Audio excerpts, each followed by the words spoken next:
안녕하세요. 세상을 이롭게 하는 일에 관심 많은 승무원쌤 김용숙입니다. 이번 주 톡파원 25시는 카타르 월드컵 특집으로 꾸며졌습니다.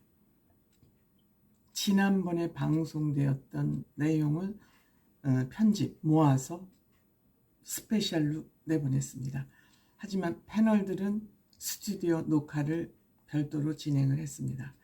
제가 이번 주에 이찬원 씨의 그 패션에 대해서 한번 말씀을 드려보고 싶습니다. 최근 언론 기사에 찬원 씨 패션 비주얼과 관련된 기사들이 많이 올라오고 있습니다. 아마도 찬원 씨가 대구에서 처음 올라와서 바지가 다리에 꽉 껴서 바지 좀 내리라고 오디션하는 과정에서 그래서 많은 사람들에게 웃음을 주었던 그때 그 시절을 생각하면 지금의 이찬원 씨의 패션 스타일은 코디는 장족의 발전을 했습니다. 그 중에서도 이번 주에 그 남방 셔츠와 멜빵 바지, 어쩌면 그 남방 셔츠 체크 무늬가 그렇게 이쁜 아름다운 무늬로 코디네이터가 해서 입혔는지, 물론 찬원 씨는 그 남방 셔츠에 멜빵 바지가 유난히도 잘 어울리는 그런 청년입니다. 근데 이번 주에는 얼굴뿐만이 아니라 그 의상이 받쳐져서 얼굴이 광채가 나는 듯 했습니다. 이번 주 톡파운 25시 박지성, 영국 맨체스터 유나이티드죠. 여기에 소속된 박지성 소속 그 축구단을 둘러봤습니다.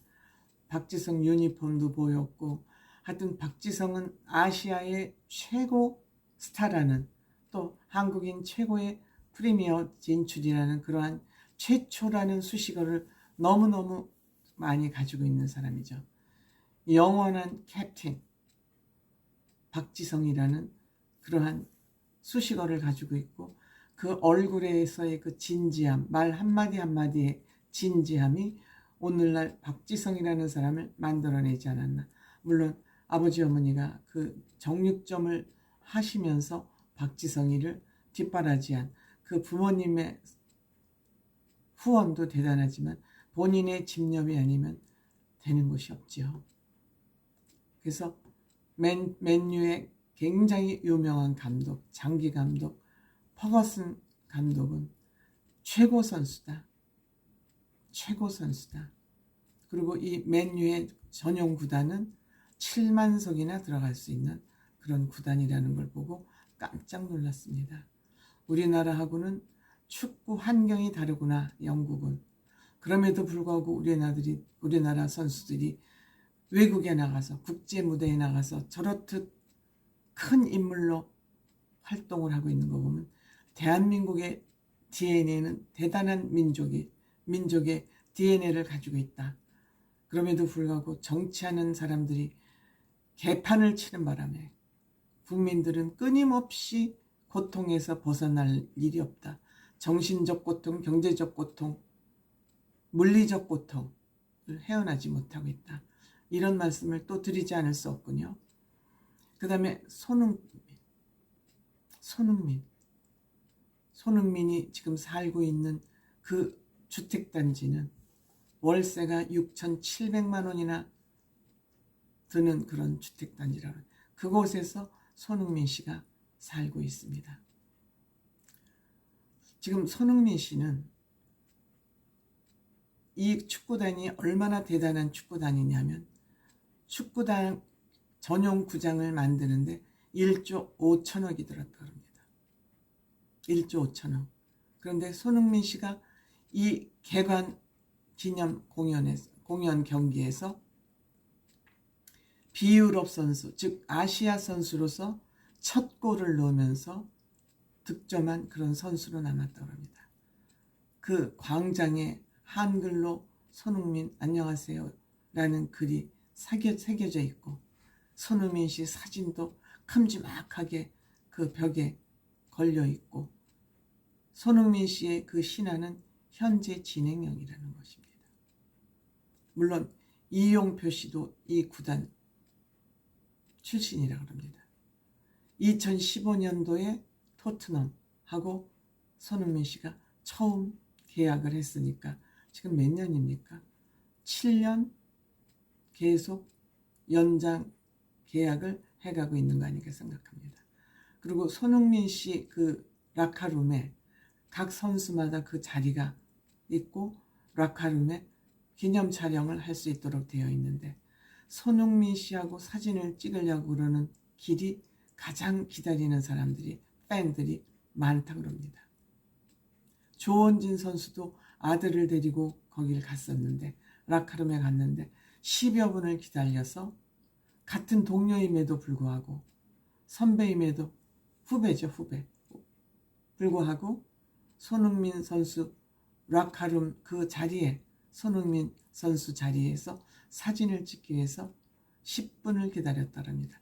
조원진 씨 아들도 축구 선수로서 아주 똘똘하게 아빠 닮아서 똘똘하게 축구를 너무너무 잘하고 있죠. 이찬원 씨도 그 축구단의 선수들이 축구 경기장에 들었을 때 그 팬들의 함성이 어떠한지 찬원 씨도 경험을 했다 그러잖아요.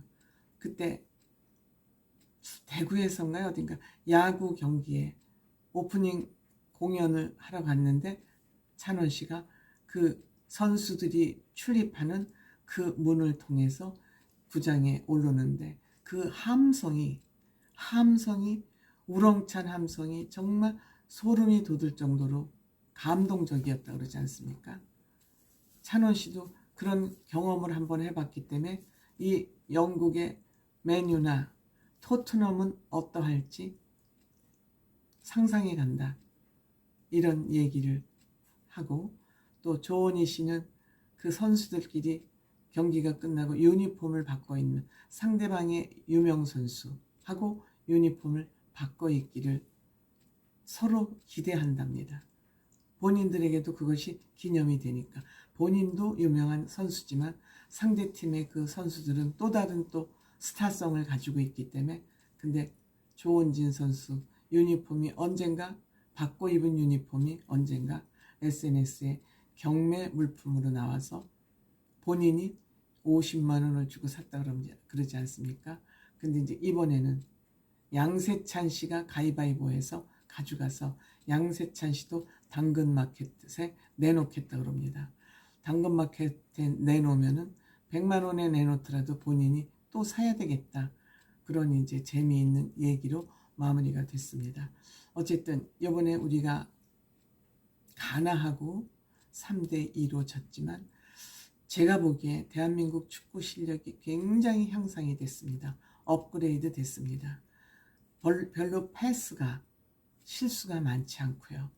그리고 후반전에 그 3분 간격으로 넣은 두 골은 정말 환상적인 상대팀이 어떻게 방어할 시간을 하지 않는 번개 같은 슛을 조규성 선수가 두 골이나 넣었습니다.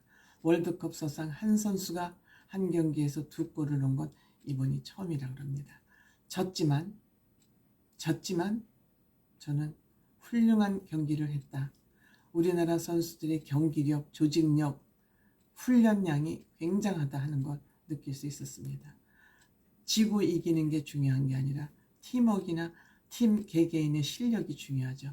그리고 손흥민 선수 부상 투혼했고 그 누굽니까? 그 수비 선수 지금 갑자기 생각이 안 나는데 어쨌든 부상에도 불구하고 대한민국의 명예를 위해서 최선을 다해준 선수들 승패에 연연하지 말고 최선을 다하는 모습 그것 자체로 아름답습니다. 고맙습니다.